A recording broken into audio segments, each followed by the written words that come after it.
En formulant les vœux au président de la République, au nom des grands commandements, le général Soumaïla Bakayoko, chef d'état-major général des forces républicaines de Côte d'Ivoire, a évoqué l'action conjuguée des forces qui, selon lui, s'est révélée positive. Le général Bakayoko a surtout rappelé le soutien du chef de l'État en équipement et sa volonté de mettre un accent particulier sur la formation en vue de la modernisation des différents corps. Pour lui, c'est au bout de ce sacrifice que la Côte d'Ivoire est citée avec fierté au nombre des pays qui contribuent aux efforts de paix dans le monde. Toutefois, le général Bakayoko a souhaité que l'année nouvelle soit celle de la réhabilitation des casernes au regard de la modernisation en vue.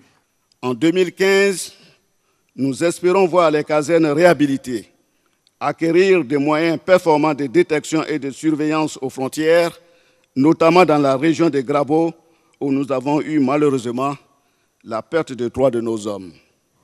Nous comptons également être dotés pour les forces terrestres de la deuxième série de véhicules tactiques avec le fonctionnement de la structure d'entretien et de soutien, l'établissement central d'approvisionnement, de réparation et de reconstruction automobile, l'ECARA, basé à Akouedo. Pour les forces aériennes, des moyens aériens de transport de troupes.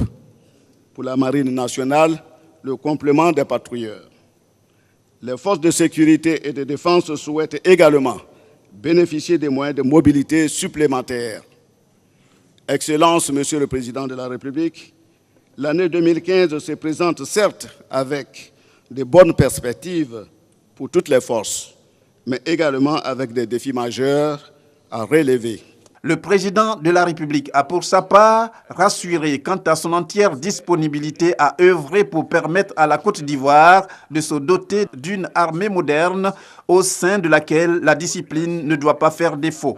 Nous travaillerons à l'amélioration du commandement, de la prise en main des hommes et des conditions de vie et de travail, notamment les casernes et les logements, comme vous l'avez indiqué, général, chef d'état-major général. Et c'est pourquoi le Conseil des ministres a approuvé le règlement des baux des personnels de la police. Notre objectif est de trouver des solutions durables à cette question en initiant des programmes de construction de casernes et de logements pour l'ensemble des forces armées et de sécurité. Officiers généraux, officiers supérieurs, le mouvement d'humeur des caporaux, le 18 novembre 2014, est venu nous rappeler qu'en dépit des progrès réalisés en 3 ans, des efforts restent encore à faire, notamment l'organisation des forces armées. Ces mouvements ont aussi mis en évidence l'impérieuse question de la discipline. Je demande donc au ministre en charge de la Défense de prendre les mesures nécessaires pour restaurer la discipline. Je voudrais rappeler à tous les militaires, quel que soit leur grade et leur fonction, qu'aucun manquement ne sera toléré.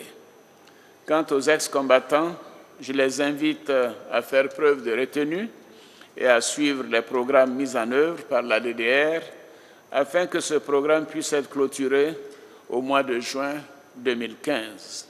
Le président de la République n'a pas terminé sans faire un clin d'œil aux forces internationales présentes. Il leur a dit merci pour avoir œuvré au maintien de la paix en Côte d'Ivoire.